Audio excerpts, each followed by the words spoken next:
뜻깊은 날에 무슨 말씀으로 설교를 해야 될까 여러 가지로 생각이 많이 있었습니다. 지난 50년의 세월이 옛 어른들의 말씀처럼 뉴스처럼 흘러갔습니다. 강일교회 창립 50주년을 맞이하게 된 것은 무엇보다 하나님에게 감사를 드릴 일입니다. 잠깐 내 말씀 드리고자 합니다. 이 강일교회라고 했는데 그 당시에는 영등포구 화곡동의 화강교회였습니다. 1970년 9월 20일 주일 오후 3시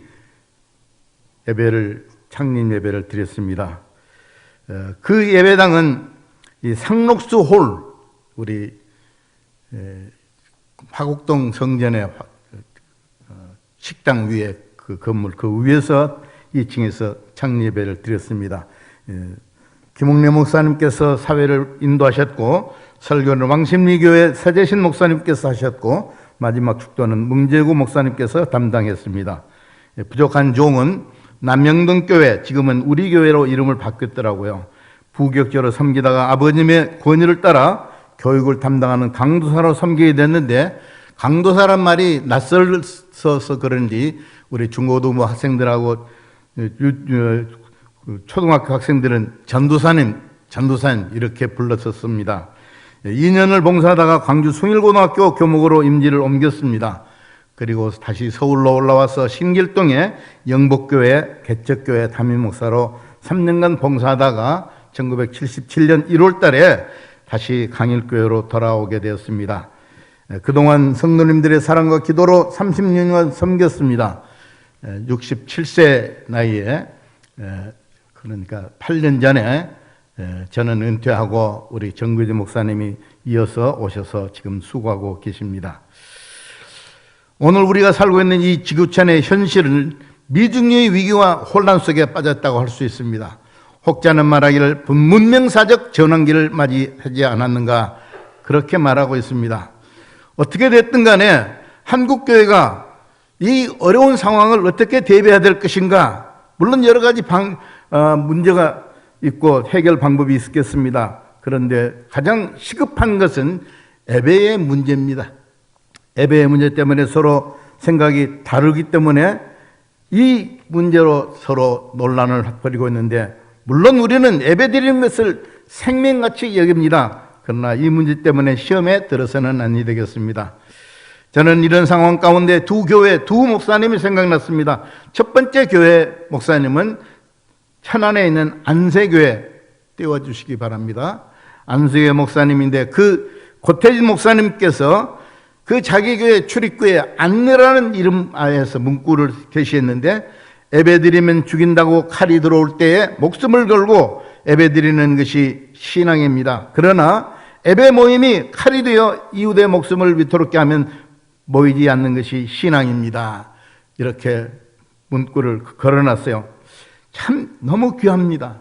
그러니까 우리 교회 교육자들은 아주 센스가 있어요. 이것을 들어오는 입구에다 걸어놨어요. 진짜 칭찬하고 박수는 아니지만 박수 치고 싶습니다. 두 번째로는 사랑제일교회 정광훈 목사님을 언급할 수밖에 없습니다. 정광훈 목사가 우리 하나님 아버지에게 뭐라고 망언을 했는지 다시 이 자리에서 저희 혀로 말씀드리고 싶지는 않습니다. 만약 내가 아버지 앞에서 아버지 까불지 마, 까불면 나한테 죽어, 만약 그렇게 했다면 그건 아들이 아닙니다. 그런 망언을 할 수가 없는 것입니다. 아버님 조남이 춘부장의 조남이 어떻게 됩니까? 그러면은 문 제짜굿자입니다. 그렇게 대답을 합니다. 우리들은 저희 집의 이야기를 해서 죄송합니다만 저는 아버지 어머니의 신발도 넘어가지 않았습니다. 그렇게 배웠습니다. 왜 이런 일들이 한국교회에서 인기 있는 목사라는 정광훈 목사님의 입술에서 이런 말이 나왔는가? 너무 교만해도 교만한 자를 주님이 원하시지 않는 것이 아닙니까? 마음이 아픕니다. 전광훈 목사 하면은 무슨 생각이 납니까? 성경의 구절이 생각납니다. 창세기에 10계명이 있는데 제3계명이 뭐라고 했습니까? 나는 내 하나님 여호와의 이름을 망령되게 부르지 말라. 여호와는 그의 이름을 망령되게 부르는 자를 죄 없다 하지 아니하리라. 여기 망령되게 부른다는 말이 무슨 말이냐? 이렇게 번역할 수 있다고 합니다. 헛되이 부르지 말라.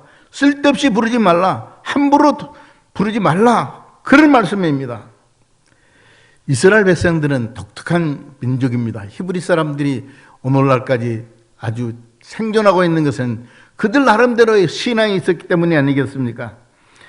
이스라엘 사람들이, 히브리 사람들이 성경을 읽을 때 여호와라는 말이 나오면 여호와라는 말을 못했습니다.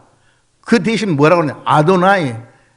아도나이라는 주님 혹은 주인이 그런 말입니다. 중세시대까지도 인쇄술이 발전하지 않았기 때문에 이제 성경을 쓸 때에 이 수도사들이 필사를 했습니다. 필사를 할 때 여호와란 말이 나오면 뭡니까? 목욕을 했답니다. 그리고 붓을 다시 샘물에다가 빨아서 붓을 들어서 썼다. 여러분들도 잘 아실 줄로 믿습니다. 분명하게 우리는 알아야 될 것은 우리는 하나님을 너무 소홀하게 말하지 않는가 싶습니다. 하나님의 이름으로 여러 가지 일들을 하는데 하나님 앞에 영광을 돌리지 못하는 일들이 우리들의 눈앞에 가끔 보이게 됩니다. 예수님께서 우리들에게 너희들은 지혜 있는 자가 되라 그렇게 말씀했습니다. 또 물에게 이르시되 너희가 구름이 저쪽에서 이는 것을 보면 곧 말하기를 소나기 오리라 하나니 과연 그러하고 남풍이 부는 것을 보면 말하기를 심히 더우리라 하나니 과연 그러하니라. 왜 시간하냐 너희가 천지의 기상은 분별할 줄 알면서 어찌 이 시대를 분간하지 못하느냐. 이 코로나라는 문제 때문에 날마다 어렵기 때문에 저 나름대로 설교도 하기 전에 책을 한 권 사야 되겠다 해서 코로나 이후의 세계라는 제이스 생커가 쓴 책을 샀는데 그 별것 없더라고요. 우리 목사님이 늘 말을 합니다만은 이제 우리는 포스트 코로나 시대가 아니라 위드 코로나, 코로나와 함께 사는, 아니 그보다 더 큰 어려움이 올는지도 우리는 알 수 없습니다. 작년 이맘때 어느 누구 한 사람 종교 지도자가 됐든 아니면 생물학자가 됐든 방역의학자가 됐든 비대면 예배를 드릴 것을 애언하거나 언급한 사람이 있었습니까? 없었습니다. 참으로 정상적이고 일상적인 2000년 전에 붙어서 지금까지 내려왔던 그 대면 예배가 점점 무너지고 있습니다. 한국교회만 아닙니다. 전 세계적인 그런 현상이 되고 말았습니다. 사실 예배는 우리의 생명과 같습니다. 우리가 호흡이 끊어지면 죽지 않습니까? 예배는 호흡과 같은 것입니다. 이것은 우리의 생명줄입니다. 우리가 이런 시대에 어떻게 해야 되겠습니까? 어두운 밤 뱃사공이 먼 바다에서 큰 풍랑을 만났을 때 길을 잃게 되면 방향을 찾기가 어렵습니다. 그때 그들이 어떻게 했습니까? 밤이면 북극성을 바라봤다고 합니다. 북극성을 좌표로 삼아가지고 아 내가 어디쯤 있구나, 내가 어느 항구로 가야 되겠다 방향을 잡았다고 하지 않습니까? 오늘날 우리 기독교회는 참으로 어려움 가운데 빠졌습니다. 우리가 어떻게 해야 되겠습니까? 우리가 역사에서 중세시대를 암흑의 시대라고 말합니다. 그것은 여러 가지 의미가 있습니다만은 정말로 종교적으로도 신앙적으로도 암흑의 시대였습니다. 이 시대를 어떻게 극복할 수 있었습니까? 종교 지도자들인 마틴 루터나 존 칼빈 같은 분은 뭐라고 했습니까? 말씀으로 돌아가자. 솔라 스크립투라. 물론 이 말은 라틴 말입니다. 초대교회로 돌아가자. 죄송합니다. Back to the basic. 근본으로 돌아가자. 기초로 돌아가자. 그런 말을 하지 않았습니까? 오늘 이 원리는 지금 우리들에게도 똑같이 적용된 줄 압니다. 한국과 사는 것은 어떤 교회입니까? 사도행전 교회로 돌아가는 겁니다. 저는 오늘 본문을 통해서 이것을 세 가지로 나누어서 말씀을 드리고자 하는 것입니다. 예, 한번 다 따라하겠습니다. 초대교회는 하나님 아버지께 예배드리는 공동체였습니다. 예배가 없으면 교회가 아닙니다. 사도들의 가르침을 받아 가르침을 배우는 공동체였다는 것입니다. 그런데 그들이 설교를 했는데 내 말에 귀를 기울이라, 주의 이름을 부르는 자는 구원을 얻으리라, 하나님의 말씀을 전했습니다. 요엘 선지자의 예언이 성취되었다. 저도 목회자고 설교 강단에 오래 섰습니다. 그런데 내 말을 전했느냐, 하나님의 말씀을 전했느냐, 심히 부끄럽습니다. 오늘날 한국교회가 무언가 잘못되고 있는 것이 아닌가 싶습니다.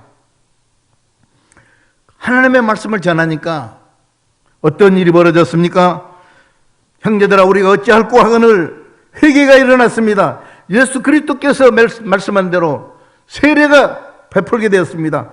성령을 선물로 받게 되었다고 그랬습니다. 초대교회는 예루살렘 교회를 말하는 것입니다. 성전에 모여서 기도를 했다고 했습니다. 물론 개인적으로도 가정적으로도 기도했습니다. 그러나 성전에 모여서 기도를 힘쓴다 했습니다. 여자들과 예수의 어머니 마리아와 예수의 아우들과 더불어 마음을 같이하여 오로지 기도에 힘쓰니라. 그들이 사도의 가르침을 받아 서로 교제하고 떡을 떼며 오로지 기도를 힘쓰니라. 이게 오로지란 말은 전혀라는 말로 다시 번역할 수가 있습니다. 세상 사람들이까지도 그렇게 말하는, 아이고 말세가 됐어. 그런데 정말로 말세가 되는 것 같아요. 히브리서 10장에 보면 모이기를 피하는 어떤 사람들의 습관같이 하지 말고 오직 고나여 그날이 가까움을 볼수록 그리하자 그랬는데 점점 예배가 연약해지고 있어요. 모이기를 힘쓰지 않는다는 거죠. 초대교회는 성도들이 모이면 찬미를 했습니다. 하나님을 찬미하며 라고 47절에 말씀했습니다. 참 저는 우리 임마누엘 성가대, 시온 성가대, 또 그 밖에 여러 팀들이 찬양팀이 있습니다. 이게 찬양을 들을 때마다 마음이 열리더라고요. 그 열린 마음에 하나님의 말씀이 씨앗이 뿌려지니까 얼마나 감사한지 알 수 없어요. 앞서도 제가 그냥 창 같은 그런 노래를 찬양을 했다는데 우리 성도들은요, 참 찬양을 하는데요, 찬송가도 안 보고도 뭡니까 1절에서 4절까지 다 외워서 찬양을 했어요. 저는 너무 부끄러워요. 제가 1절에서 4절까지 다 부를 수 있는 찬양이 몇 장이나 될까? 그런데 그들은 뭡니까? 찬양하는 공동체였다는 것입니다. 두 번째로는 따라하겠습니다. 초대교회 예루살렘 교회는 사랑의 공동체였습니다. 성도들이 모여서 서로 교제하며 떡을 떼며 그렇게 말했습니다. 여러분, 이 떡을 떼고 그 서양적인 표현입니다. 이스라엘적인 표현입니다. 우리로 말하면 밥을 함께 먹었다는. 그런데 그 밥을 함께 먹었다는 그 말 이전에 뭐가 있냐면 뭡니까? 성찬의식을 했다 하는 그런 의미가 거의 포였습니다. 그리고 또 가정에서 모여서 떡을 뗐습니다. 그건 영어로 러브 페스트라고 할까, 애찬이라고 합니다. 물론 그 다음에 AD 220년 카르타고 공의에서 이 애찬은 폐지됐습니다만은 오늘날도 성도들이 예배 끝나고 식사하지 않습니까? 하나님의 은혜 가운데 제가 88년에 런던에 스폴전 목사님의 교회를 갔습니다. 갔더니 엘리베이터를 탔는데 여자 성도님들이 바구니를 갖고 타더라고요. 그래서 저의 제자 목사님한테 물어봤어요. 저 바구니가 뭐래요? 그러니까 예배 끝나고 구역 식구들끼리 떡을 떼는 빵을 나눠 먹는 거라고 그랬어요. 이 초대교회가 여기 또 모습이 보이는구나. 그들은 떡만 뗄 뿐 아닙니다. 다 함께해서 모든 물건을 서로 통용하고 재산과 소유를 팔아 각 사람의 필요를 따라 나눠줬다 그랬습니다. 정말 순수한 공산사회를 그들이 이루고 있는 것을 우리가 볼 수가 있습니다. 구약이나 신약이나 그 말씀의 중심은 뭡니까? 하나님 사랑과 이웃 사랑입니다. 더 이상 뭐 설명할 것이 없는 것입니다. 그런데 오늘날 성도 간의 사랑이 어떻습니까? 참으로 부끄럽습니다. 가난한 자와 과부와 고아와 나그네 잘 돌보라고 구약에서 강조했고, 신약에서도 예수님께서 선한 사마리아인의 비유를 들지 않았습니까? 강도 만났는데 제사장이 그거 보고 내뺐어요. 도망갔어요. 죄송합니다. 시골 말을 써서. 이게 내 모습이구나. 가난한 자, 어려운 자. 저는 토요일 날 그 KBS에서 하는 프로 가운데 동행이라는 프로 있지 않습니까? 어제도 봤는데 제가 그거 못 봅니다. 하다가 꺼버려요. 너무 마음이 아파요. 우리 주변에는 그런 어려운 사람이 한두 사람이 아닙니다.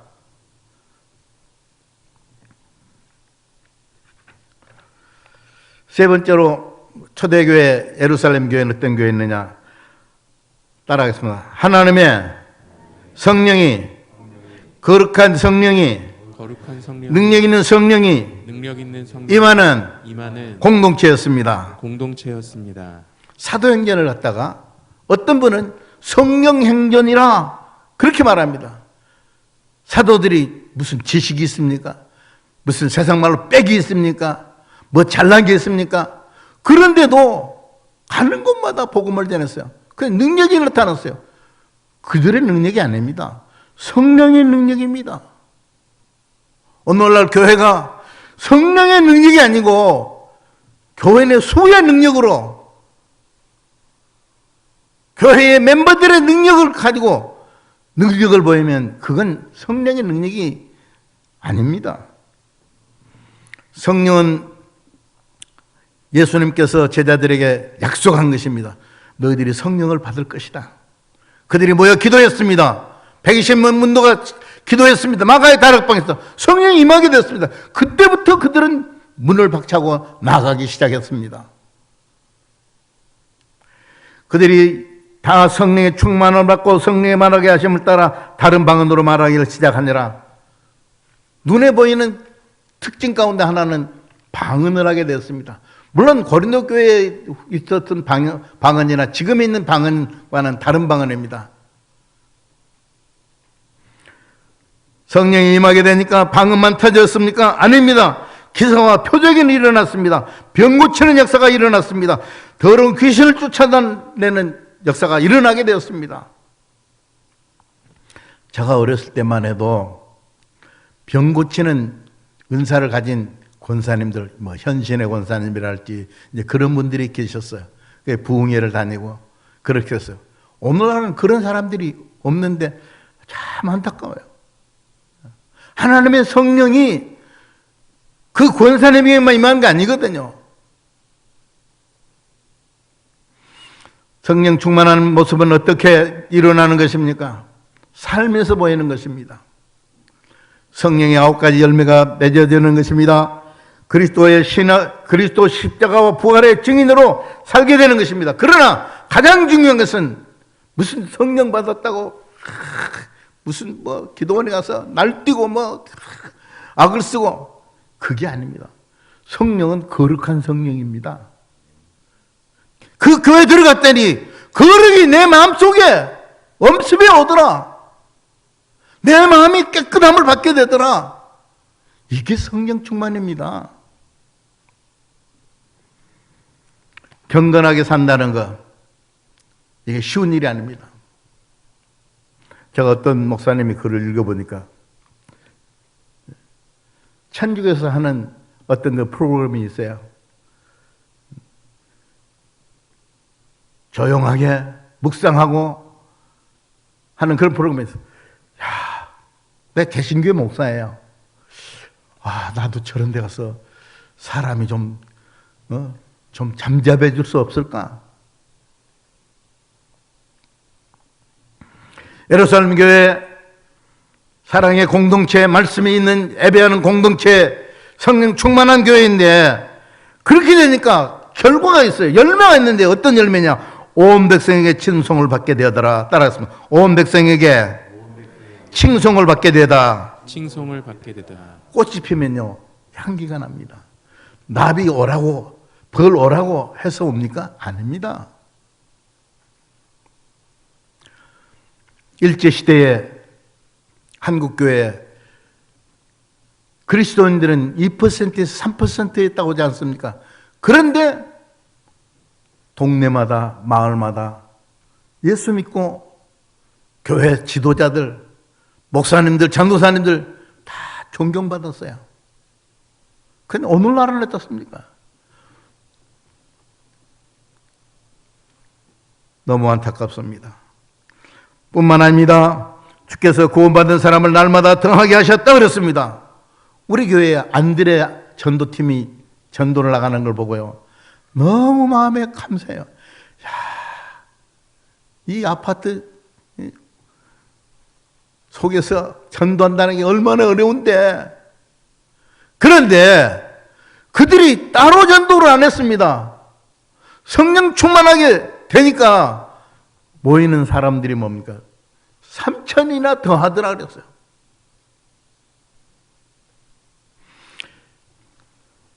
두 가지 말씀을 드림으로써 오늘 설교를 마치고자 합니다. 양화진의 100주년 기념교회 목사로 알려진 이재철 목사님, 이 목사님이 신학생들이 가장 만나고 싶어하는 목사님 가운데 한 분이래요. 젊은 목사님들 세미나를 인도를 했어요. 마지막 결론에 무슨 말씀을 했느냐면 한국교회는 변화되어야 합니다. 그러나 변질되어서는 안 됩니다. 한번 따라 합시다. 한국교회는 변화되어야 합니다. 그러나 변질되어서는 안 됩니다. 변질되어서는 안 됩니다. 이게 남의 이야기가 아니에요. 1970년 초에 한 권사님이 부산에서 서울로 이사 와가지고 가로공원에 사셨어요. 그 권사님이 신방을 해달라고 그랬어요. 저는 이제 부교육자입니다. 그래서 그 집을 갔어요. 장권사님인데 갔더니 아니 영화에서만 보던 고은하 집사가 부엌에서 왔다 갔다 하는 거예요. 그런데 그 밑에 또 뒤따라 다니는 사람이 있는데 그 이재철이라는 외국어 대학교 불어과에 다니는 그 아들이 그 뒤에서 또 시중을 드는 거예요. 그걸 보고 정말로 딸도 잘생겼지만 아들도 잘생겼구나. 그런데 아들이 교회를 안 나오는 거예요. 그 얼굴은 잘생겨서 만지르르하게 생겼어요. 그런데 한 번은 제가 기도원을 갔습니다. 기도원을 갔는데 어떤 분이 저한테 왔어요. 목사님이세요? 그래요. 예, 저 목사입니다. 저는 어느 교회 집사입니다. 어떠세요? 그러니까 목사님 이재철 목사님의 책을 읽어봤습니까? 그렇게 말하더라고. 제가 못 읽어봤어요. 이재철 목사님이 그 책을 기도원에서 내려가면 당장에 사서 읽으세요. 그래요. 제가 그분이 장권사님의 아들 우리 교회 등록하지 않은 교인인 것은 나 말 안 했어요.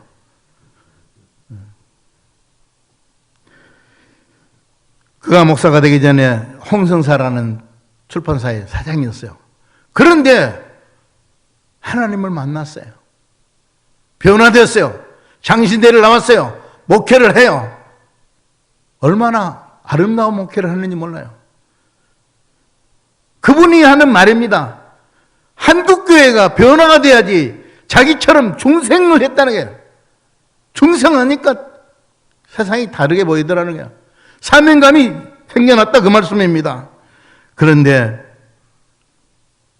변질된 목사가 얼마나 많고 변질된 성도들이 얼마나 많습니까? 우리가 잘 아는 야곱이 있지 않습니까? 형님의 뒷다리를 잡고 엄마의 뱃속에서 나온 그 아들 야곱. 형님도 아버지도 속이고 삼촌도 속이고 하는 그런 야곱인데 약복 나루터에서 하나님은 천사와 씨름했어요.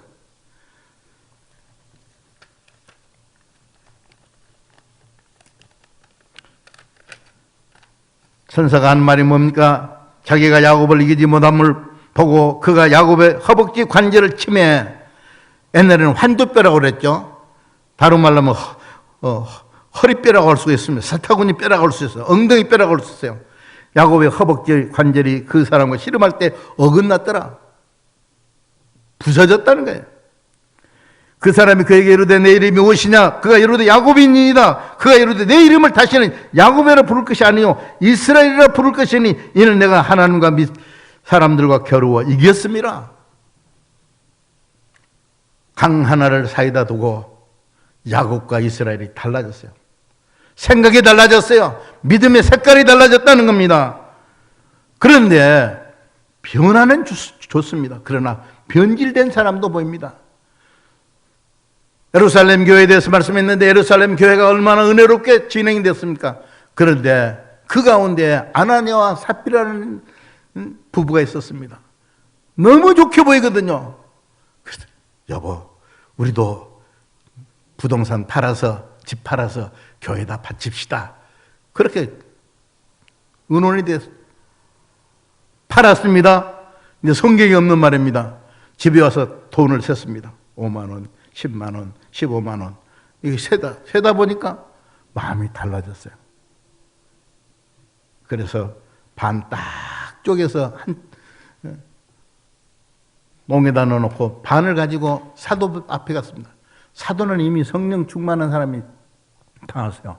이것이 너의 재산의 전부냐? 예, 그렇습니다. 거짓말한 거예요. 너희들이 어떻게 해서 성령을 속이느냐? 그렇게 말했습니다.